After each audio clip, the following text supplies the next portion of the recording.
बाहर तेज बारिश हो रही थी और पुरानी हवेली की खिड़कियां हवा से जोर जोर से हिल रही थीं। दादी ने धीरे से कहा, इस हवेली में एक जादुई घड़ी का रहस्य छुपा है जो समय को बदल सकती है।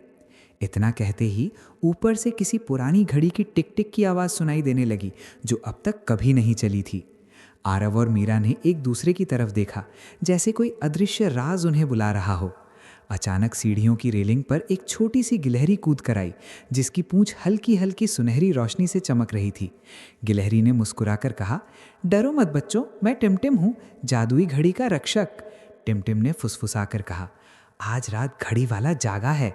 अगर हम उसे नहीं ढूंढे तो समय का संतुलन बिगड़ सकता है। आरव ने हिम्मत जुटाकर कहा, हम तुम्हारी मदद करेंगे, लेकिन हमें क्या करना होगा? वे हवेली के उस हिस्से में पहुंचे जहां एक बड़ा पुराना दरवाज़ा जंग लगे ताले से बंद था। दरवाजे पर बनी घड़ी की सुइयां उल्टी दिशा में घूम रही थीं, मानो कोई उन्हें चुनौती दे रहा हो। टिमटिम ने कहा, इसे खोलने के लिए तुम्हें समय की पहेली सुलझानी होगी। मीरा ने चतुराई से कहा, अगर सुइयां उल्टी चल रही हैं तो हमें सही समय सोचकर बोलना होगा।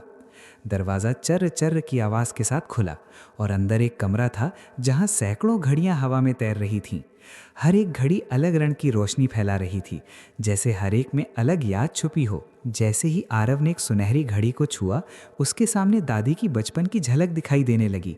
उसे समझ आ गया कि ये घड़ियां सिर्फ समय नहीं, पुरानी यादें भी संभाल कर रखती हैं। अचानक कमरे के बीचों बीच ठंडी हवा चली और घड़ियों की रोशनी एक एक करके मध्यम पड़ने लगी। एक गहरी आवाज़ गूंजी, जो समय से खेलता है उसे समय की परीक्षा देनी पड़ती है। मीरा ने डरते डरते पूछा, आप कौन हैं? आकृति ने मुस्कुरा कर कहा, मैं घड़ी वाला हूँ और तुम्हें साबित करना होगा कि तुम समय का सम्मान करते हो। घड़ी वाले ने हाथ हिलाया और कमरे की एक दीवार चमकती हुई हरी रोशनी में बदल गई। उस रोशनी के बीच एक बगीचे का दरवाज़ा दिखाई दिया, जहाँ से झिंगरों की आवाज़ और फूलों की खुशबू आ रही थी। जैसे ही वे दरवाजे से गुजरे, वे चांदनी से नहाए एक जादुई बगीचे में पहुंच गए। फूल हल्की रोशनी में चमक रहे थे और पत्तियां जैसे धीमी धीमी धुन गुनगुना रही थीं। टिमटिम ने इशारा किया, देखो ये है समय फूल, हर पंखुड़ी एक अलग पल को संभाल कर रखती है। आरव ने देखा कि एक फूल की पंखुड़ी में उसकी पहली स्कूल डे की झलक चमक रही थी।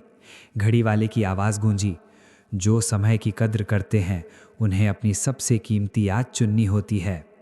मीरा ने मुस्कुराकर कहा, मेरी सबसे प्यारी याद है जब पूरा परिवार साथ बैठकर हंसता है। जैसे ही सही याद चुनी गई, जमीन पर बने पत्थर चमक उठे और घूमते हुए घेरा बनाने लगे। वो घेरा धीरे धीरे एक घूमती हुई समय टनल में बदल गया। जैसे ही वे कूदे, उन्हें लगा जैसे वे रंग बिरंगी रोशनी की नदी में तैर रहे हों। घड़ियों की आवाज़ें, हंसी की गूंज और पुरानी यादों के टुकड़े उनके आसपास तैर रहे थे। टनल से बाहर निकलते ही वे फिर से उसी हवेली के आंगन में थे, लेकिन सब कुछ बहुत पुराना और अलग दिख रहा था। एक छोटी लड़की रस्सी कूद रही थी। वो दादी का बचपन था। उन्होंने देखा कि छोटी दादी गलती से एक पसंदीदा खिलौना तोड़ देती हैं और उदास होकर उसे छुपाने की कोशिश करती हैं।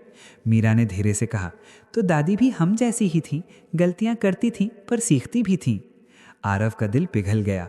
वो आगे बढ़कर खिलौना ठीक करना चाहता था, लेकिन जैसे ही उसने हाथ बढ़ाया, घड़ी वाले की आवाज़ गूंजी, याद रखो, तुम देख सकते हो, बदल नहीं सकते। घड़ी वाले ने कहा, सच्ची हिम्मत सिर्फ चीज़ें बदलने में नहीं, उन्हें स्वीकार कर सीखने में है। आरव ने गहरी सांस लेकर कहा, तो हमें अपनी यादों और गलतियों दोनों से सीखना होगा। टनल फिर से खुली। इस बार रंग पहले से भी ज़्यादा तेज थे। टिमटिम ने हंसकर कहा, अब की बार एक थोड़ा सा डरावना पर मज़ेदार मोड़ होगा। इस बार वे घने जंगल में उतरे, जहाँ अजीब सी खामोशी फैली हुई थी। दूर दूर तक ना कोई चहचहाहट, ना हवा की सरसराहट, बस गहरी चुप्पी। अचानक छोटे छोटे जुगनू प्रकट हुए, जिनके शरीर पर घड़ी की सुइयां बनी थीं। वे एक खास दिशा की ओर इशारा करते हुए झुंड में उड़ने लगे।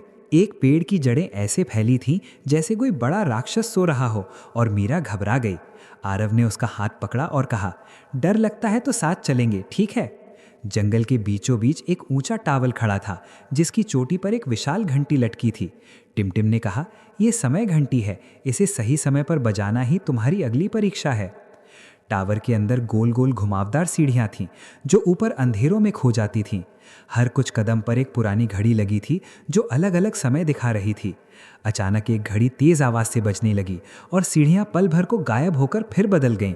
अगर वे ध्यान ना देते तो सीढ़ियों की जगह खाली हवा में कदम रख देते।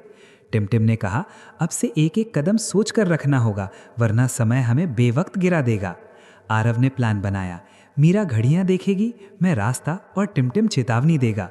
अब वे घड़ियों के टिक टिक के साथ कदम मिलाकर चलने लगे, जैसे कोई अदृश्य संगीत बज रहा हो। जब भी टिक टिक तेज होती वे रुक जाते और जब धीमी पड़ती आगे बढ़ते। आखिरकार वे टावर की चोटी पर पहुंच गए, जहां विशाल समय घंटी चुपचाप झूल रही थी। घंटी की धातु पर छोटी छोटी घड़ियां उभरी हुई थीं, जैसे अनगिनत पल उस पर लिखे हों। घंटी के नीचे एक डायल था जिस पर सुबह, दोपहर, शाम और रात की छोटी छोटी तस्वीरें बनी थीं। टिमटिम बोला, अगर गलत समय पर घंटी बजी तो यादें गड़बड़ा जाएंगी। मीरा ने धीरे से कहा, जब दादी हमें कहानियां सुनाती हैं अक्सर सूरज ढल चुका होता है न? आरव मुस्कुराया, हाँ, तो हमारी सबसे प्यारी यादों का समय है शाम। जैसे ही घंटी बजी उसकी साफ और मीठी आवाज़ पूरे जंगल और बगीचे में फैल गई। दूर दूर तक घड़ियां एक साथ सही समय पर टिक टिक करने लगी।